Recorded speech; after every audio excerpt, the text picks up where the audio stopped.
మనకు తెలిసిన మిల్క్ అంటే కౌ మిల్క్, బఫెలో మిల్క్, అంతే కదా. అంటే మార్నింగ్ కాఫీ, టీ పిల్లలకు ఇచ్చేది కూడా ఇవే. కానీ ఒక్కసారి ఆలోచించండి, ఇదే ప్రపంచంలో ఒక మ్యాజిక్ మిల్క్ ఉంది. దాని ధర 1 లీటర్కి 5,000 నుంచి 7,000 వరకు ఉంటుంది. ఇది ఫస్ట్ టైం వింటున్న వాళ్ళైతే ఖచ్చితంగా షాక్ అవుతారు. ఎందుకంటే లీటర్ పాలు 7,000 పెట్టి ఎవరైనా కొంటారా? అసలు నన్ను అడిగితే నో అనే అంటాను. మరి ఈ పాలకు అంత స్పెషాలిటీ ఏంటి? ఇంతకీ ఆ మ్యాజిక్ మిల్క్ ఏంటో చెప్పలేదు కదా. Donkey milk. ఈ పాలలో చాలా హెల్త్ బెనిఫిట్స్ ఉంటాయి. ఇంకా ఇంట్రెస్టింగ్ విషయం ఏంటంటే గాడిద పాలు తల్లి పాలకు సమానమని చెబుతారు. ఇది సైన్స్ పరంగా కూడా ప్రూవ్ అయింది. ఇక ఒకవైపు ప్రైస్ హై, మరోవైపు హెల్త్ వాల్యూ కూడా ఉంది. అందుకే ఇప్పుడు స్లోగా ఇండియాలో కూడా దీని డిమాండ్ పెరుగుతుంది. కొంతమంది దీన్ని బిజినెస్ గా మార్చుకొని ఇన్కమ్ కూడా సంపాదిస్తున్నారు. అంటే గాడిద నుంచి పాలు సేకరించి వాటిని మార్కెట్లో అమ్మి ఆదాయాన్ని సంపాదిస్తున్నారు. అయితే మరి అసలు విషయం ఏంటి? ఇది నిజంగా అంత స్పెషలా లేక హైపా? క్లియర్గా ఈ వీడియోలో తెలుసుకుందాం. సో వీడియోని స్కిప్ చేయకుండా పూర్తిగా చివరి వరకు చూడండి. మీలో ఇంకెవరైనా మన ఛానల్ని కొత్తగా చూస్తున్నా లేదా సబ్స్క్రైబ్ చేసుకోకుండా చూస్తున్నట్లయితే బాస్ వాలా డైలీ తెలుగు ఛానల్ని సబ్స్క్రైబ్ చేసుకోండి. బెల్ ఐకాన్ ప్రెస్ చేయడం అసలు మర్చిపోకండి. ఇక ఏమాత్రం ఆలస్యం చేయకుండా టాపిక్లోకి వెళ్ళిపోదాం. హాయ్, హలో, నమస్తే, వెల్కమ్ టు బాస్ వాలా డైలీ తెలుగు ఛానల్. నేను మీ శిరీష కందుల. ఇప్పుడు సింపుల్గా ఒక బేసిక్ లాజిక్ అర్థం చేసుకుందాం. మనకు కౌ మిల్క్ లేదా బఫెలో మిల్క్ ఎందుకు చీప్గా దొరుకుతుంది? ఎందుకంటే ప్రొడక్షన్ ఎక్కువ. ఫర్ సపోజ్ ఒక ఆవు రోజుకు దాదాపు 10 నుంచి 12 లీటర్ల వరకు పాలు ఇస్తుంది. కొన్ని ఆవులు అయితే దాదాపు 20 లీటర్ల పాలు కూడా ఇస్తాయి ఒక రోజుకు. అదే గేదెను చూసుకున్నట్లయితే 3 నుంచి 6 లీటర్లు, కొన్ని గేదెలు అయితే 6 నుంచి 15 లీటర్ల వరకు పాలను కూడా ఇస్తాయి. ఇది మనందరికీ తెలిసిన విషయమే.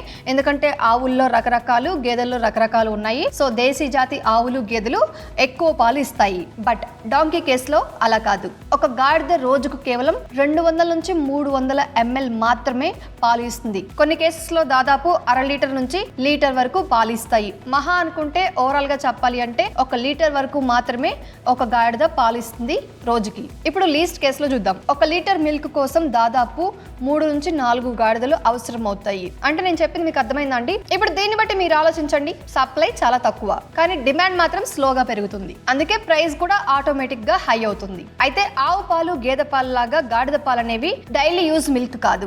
ఇది ప్రీమియం కేటగిరీ ప్రొడక్ట్. అయితే నేను మీకు స్టార్టింగ్ లో గాడిద పాలు తల్లి పాలతో సమానం అని చెప్పాను కదా, దాని గురించి క్లియర్ గా చెప్తాను చూడండి. డాంకీ మిల్క్ యూజువల్ గా ఎందుకు అంత స్పెషల్ అంటే ఇది హ్యూమన్ మదర్ మిల్క్ కి దగ్గరగా ఉంటుంది అని నేను చెప్తుంది కాదు, రీసెర్చర్స్ చెప్తున్నాయి.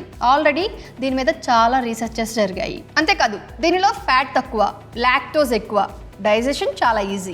అందుకే కొన్ని యూరోపియన్ కంట్రీస్ లో బేబీ న్యూట్రిషన్ కోసం యూస్ చేస్తున్నారు. బట్ ఇక్కడ ఒక క్లారిటీ ఉండాలి. మన ఇండియాలో డాక్టర్ అడ్వైజ్ లేకుండా బేబీస్ కి ఇవ్వడం సేఫ్ కాదు.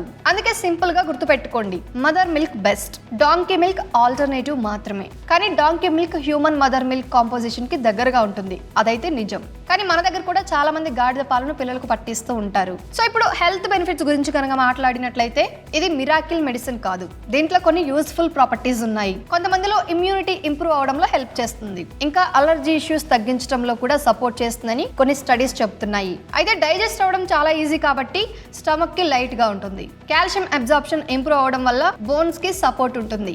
ఇంకా యాంటీ బ్యాక్టీరియల్ ప్రాపర్టీస్ ఉండడం వల్ల ఇన్ఫెక్షన్స్ నుంచి ప్రొటెక్ట్ చేయడంలో హెల్ప్ చేస్తుంది. అయితే స్కిన్ ప్రాబ్లమ్స్ ఉన్న వాళ్ళు కూడా దీనిని యూస్ చేస్తున్నారు. సో ఓవరాల్ గా చూసినట్లయితే ఆస్తమా, కాఫ్, స్కిన్ ఇష్యూస్ ఉన్న వాళ్ళు సపోర్టివ్ గా తీసుకుంటున్నారు. ఇంకా ఇంట్రెస్టింగ్ విషయం ఏంటంటే ఇది డైరెక్ట్ గా తాగడానికంటే ప్రొడక్ట్స్ లో ఎక్కువగా యూస్ చేస్తున్నారు. అవేంటంటే soaps, face creams, lip balms, baby care products. కాబట్టి కాస్మెటిక్ ఇండస్ట్రీలో దీని డిమాండ్ చాలా ఫాస్ట్ గా పెరుగుతోంది. ఎందుకంటే ఇది స్కిన్ కి సాఫ్ట్ గా ఉంటుంది, ఇరిటేషన్ తక్కువగా ఉంటుంది కాబట్టి. అందుకే రా మిల్క్ కంటే ప్రాసెస్డ్ ప్రొడక్ట్స్ లో ప్రాఫిట్ ఎక్కువగా ఉంటుంది. ఇప్పుడు నేను మీకు రియల్ ఎగ్జాంపుల్స్ చెప్తాను చూడండి. కేరళలో ఒక ఉమెన్ స్మాల్ గా స్టార్ట్ చేసి డాంకీ మిల్క్ సోప్స్ తయారు చేసి ఆన్లైన్ లో అమ్ముతుంది. ఇప్పుడు ఆమె ఇయర్లీ 20 లక్షల వరకు ఎర్న్ చేస్తుంది. ఇంకా మహారాష్ట్రలో ఒక ఫార్మర్ 15 to 20 డాంకీస్ తో స్టార్ట్ చేసి మిల్క్ ప్లస్ ప్రొడక్ట్స్ అమ్ముతూ ఇప్పుడు మంత్లీ లాక్స్ ఇన్కమ్ తీసుకుంటున్నాడు. అంతేకాదు హైదరాబాద్ ఏరియాస్ లో కూడా చిన్న క్వాంటిటీస్ లో అమ్ముతున్నారు. ఇక పేరెంట్స్ కూడా హెల్త్ బెనిఫిట్స్ ఉండడంతో పిల్లల కోసం కొనుగోలు చేస్తున్నారు. అంటే డిమాండ్ అనేది స్లోగా బిల్డ్ అవుతూ వస్తుంది. ఇప్పుడు క్లియర్ కట్ బిజినెస్ యాంగిల్ లో చూద్దాం చూడండి. ఈ వీడియో చూసిన తర్వాత అందరూ అనుకుంటూ ఉంటారు మనం కూడా ఈ బిజినెస్ స్టార్ట్ చేయవచ్చా అని. చేయొచ్చు, కానీ దానికి పర్ఫెక్ట్ ప్లానింగ్ అనేది ఉండాలి. 2 నుంచి 5 గాడిదలతో చిన్నగా స్టార్ట్ చేయండి. డైరెక్ట్ మిల్క్ అమ్మడం కంటే ప్రొడక్ట్స్ తయారు చేయడం బెటర్. ఇక మార్కెటింగ్ అంటారా? ఇన్స్టాగ్రామ్, యూట్యూబ్ లాంటి ప్లాట్ఫామ్స్ యూస్ చేసి అవేర్నెస్ క్రియేట్ చేయండి. ఇక ఇన్వెస్ట్మెంట్ విషయానికి వస్తే స్టార్టింగ్ 1 లక్ష నుంచి 3 లక్షల వరకు అవుతుంది. ఇక డిమాండ్ అనేది కరెక్ట్ గా సెట్ అయితే రిటర్న్స్ కూడా మంచి స్థాయిలో వస్తాయి. ఇక రిస్క్స్ అండ్ రియాలిటీ గురించి చూద్దాం. ఇది ఈజీ బిజినెస్ కాదు. మిల్క్ క్వాంటిటీ అనేది చాలా తక్కువ, మెయింటెనెన్స్ కొంచెం టఫ్. ఇంకా మార్కెట్లో ఫుల్ గా అవేర్నెస్ అనేది లేదు. గాడిద పాలు తాగొచ్చు, హెల్త్ బెనిఫిట్స్ ఉంటాయి, ఇలా గాడిద పాలతో ప్రొడక్ట్స్ తయారు చేస్తున్నారు, వాటిని యూస్ చేస్తే మంచిది, ఇలా వీటి గురించి ఎవరికి తెలియదు. అందుకే రీసెర్చ్ చేయకుండా బ్లైండ్ గా ఈ బిజినెస్ కాదు ఏ బిజినెస్ ని కూడా స్టార్ట్ చేయొద్దు. ఇక చివరిగా ఒక సింపుల్ విషయం చెప్పాలనుకుంటున్నాను. డాంకీ మిల్క్ అనేది ఒక స్ట్రేంజ్ కాన్సెప్ట్ లా అనిపించిన కరెక్ట్ నాలెడ్జ్ తో చూస్తే ఇది ఒక మంచి ఆపర్చునిటీ. సో ఇంట్రెస్ట్ ఉంటే అంతా కరెక్ట్ గా రీసెర్చ్ చేసుకుని మీరు కూడా ఈ బిజినెస్ ని స్టార్ట్ చేసుకోవచ్చు. ఆల్రెడీ మన తెలుగు స్టేట్స్ లో కూడా చేస్తున్నారు. సో అర్థమైందండి, ఇది వాళ్ళ మన టాపిక్. ఇలాంటి మరొక సరికొత్త ఇంట్రెస్టింగ్ అప్డేట్ తో మళ్ళీ ముందుకు వస్తాను. అప్పటి వరకు మన బాస్ వాళ్ళ ఢిల్లీ తెలుగు ఛానల్లో చాలా రకాల ఇన్ఫర్మేటివ్ అప్డేట్స్ ఉంటాయి, న్యూ అప్డేట్స్ ఉంటాయి. ఒక్కసారి మన ఛానల్ పేజ్ ని విజిట్ చేసి చూడండి, మీకే తెలుస్తుంది ఎలాంటి అప్డేట్స్ ఉన్నాయి, ఎలాంటి ఇన్ఫర్మేషన్ ఉంది అని. ఇక మీరు చేస్తున్న మీకు ఏమైనా డౌట్ ఉన్నా లేకపోతే మీకు ఏమైనా వీడియో కావాలన్నా జస్ట్ ఆ టాపిక్ నేమ్ ని కామెంట్ చేయండి. దానికి సంబంధించి ఫుల్ రీసెర్చ్ చేసి ఒక వీడియో రూపంలో మీకు ప్రెజెంట్ చేయడానికి ట్రై చేస్తాను. సో అంతే అండి, ఇది వాళ్ళ మన అప్డేట్. ఇలాంటి మరొక సరికొత్త ఇంట్రెస్టింగ్ అప్డేట్ తో మళ్ళీ ముందుకు వస్తాను. Till then stay tune to Boss Wala daily Telugu channel. Signing off, Sirisha Kandula. Boss Wala. Be the boss.